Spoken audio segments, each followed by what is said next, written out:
Monching, Pangulo ng Proctoring and Ball Union. Nandito kami upang iprotesta ang matagal na desisyon ng Korte Suprema. March 9, 2010 pa po ay pinal na yung desisyon ng Korte Suprema, ngunit hindi pa po ito napapatupad ng lubusan ni Executive Arbiter Fatima Franco. Actually, tinanggal kami na way back 1993 at mula noon ay hindi na kami nakapasok sa iba't ibang trabaho kasi ginawa sa amin ay ginawa kaming blacklisted sa lahat ng mga supermarket during the time na kami nag-a-apply pagkatapos na kami tinanggal ng Proctoring and Gamble.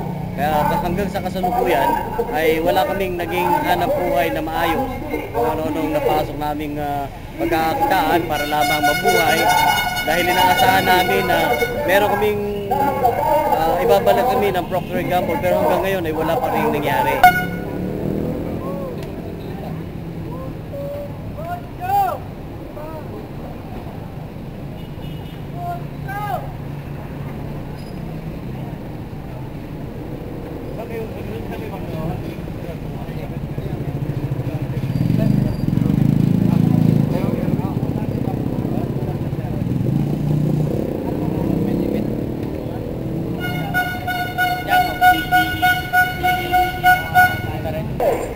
Na kami lumampo ng kanya ay may mga nagagawa ng Proctoring and Gamble.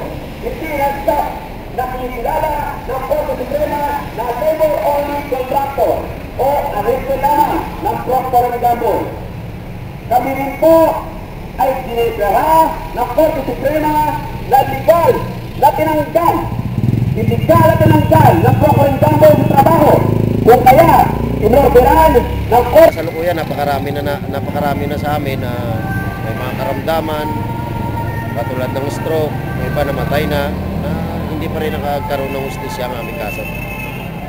Ganun din po, sa pagkakataon na to, samantalahin din namin na sana po, kung ano man po, kung saan man makarating ito, kami po ay nananawagan din na humingi ng tulong para suportahan kami. Ano namin ay tuloy-tuloy na pagkilos para gisingin ang mga justices ng NLRC. Ganon din po, kami po ay nananawagan sa mga kapwa namin manggagawa na dinadaan sa kontraktual na sana po magsama-sama tayo, magkaisa tayo para labanan natin ang kontraktual.